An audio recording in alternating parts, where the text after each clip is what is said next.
Everybody wants to know what my take is on Dalvin Cook, and I did a live where we talked about it, but I thought I'd also address it in a video here. Bottom line is you have to think differently about this topic than you may have in the years past. I mean, you called the player's bluff 10 times out of 10 times 4 or 5 years ago. You're like, I don't care, the player's going to show up. But Lev Bell and Melvin Gordon proved, even in bad leverage situations, that we don't know what the running back is going to do in the situation anymore. And I think that if you were smart and you did what you've been told over and over to do, handcuff Alexander Mattison, you're probably okay. If you were that crafty genius of mine, one of my flock, and you took Mattison away from that Dalvin Cook owner in the middle rounds and you're smart to do so, now is the time to dangle him out in front of that Cook owner. You're not going to get a Mike Evans straight up or something crazy like that, but you might talk that owner. You have a great shot at talking that owner into doing something they shouldn't be doing. And that could be a slight upgrade, but one that can win you a league. And I say take a shot now. Take your shot and try and get the most you can, because there is a good chance, I'd say stronger than 50-50, that Dalvin Cook's going to play. What's going on right now anyway? The situation is a mess with this COVID environment that everybody's still living through. I'm sure his agent's like, let's test it out. I think that you'd be smart if you are a only Alexander Mattison owner to try and get like a Henry to Elliott upgrade. You know, upgrade your running back one to a much better running back one option. And to me, maybe Elliott's not that much better than Henry to you. To me, he is. I think it's also an opportunity to go get maybe your cuff. If you need to go get, let's say, Tony Pollard or whatever, you can probably pry away Tony Pollard from that Cook owner if they're trying to hold your player and you're holding their player. But I think the best thing to do is to try, and even at wide receiver, you might be able to upgrade in Dynasty, a questionable wide receiver 2, low end, into an A.J. Brown. You can get your favorite guy. You might be able to, instead of, I don't know, I'm trying to think of some examples here.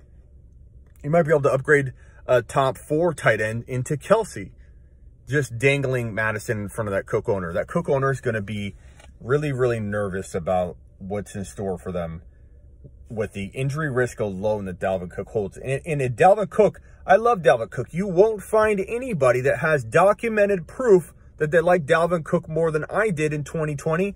I called him a top 5 running back, and everybody called me crazy. There's proof of that everywhere. Not saying I don't miss things, but Dalvin Cook, I love. I love Dalvin Cook. He's in my top 5 running backs in the intro video of every video I did in 2019 on YouTube. Smitty1.com. Subscribe. But he is an oft-injured running back. And holdouts oftentimes can lead to injury. And I don't like the idea of Dalvin Cook holding out at all. I think that worries me about him having a very strong chance of playing a 16-game season if he holds out at all for even a decent amount of time. Even if he returns for week 1, but he held out, that could lead to injury. We're already in an offseason, this modified offseason, where I'm already worried about oft-injured players getting hurt because they don't have the nutrition and oversight and probably the drive or even the opportunity to work out like they normally were working out like in previous years. We're already in everyone's going to get hurt territory. That's the fear we're all living in. And now you have a running back saying he's going to hold out. So where do you draft him? In redraft dynasty, it's probably the same place, because a lot of these top 10 overall players in dynasty redraft, it's a weird year where they're all pretty much still the same players. You might have Henry fall a little bit in dynasty, but other than that, you have Kamara, you have Elliott, you have McCaffrey, you have Barkley, you have Mike Thomas, Adams. All these guys are really right there in redraft or dynasty in pretty much the same draft slots. And I think that before this news, you were talking about drafting Cook at 3 or 4. His ADP is 3, believe it or not. His ADP is number 3 overall, or it was prior to today and a little bit yesterday, people talking about this. So number 3 overall. That was 1 slot higher, maybe 1.5 on average where I have him ranked. I have Barkley 1. You could argue that with me all you want.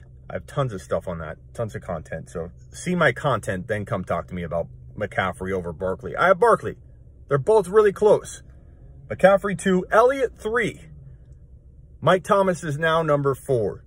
Alvin Kamara, I'd say Alvin Kamara, Mike Thomas is tied for 4/5. So Mike Thomas, Kamara 4 and 5. However you want to switch those up.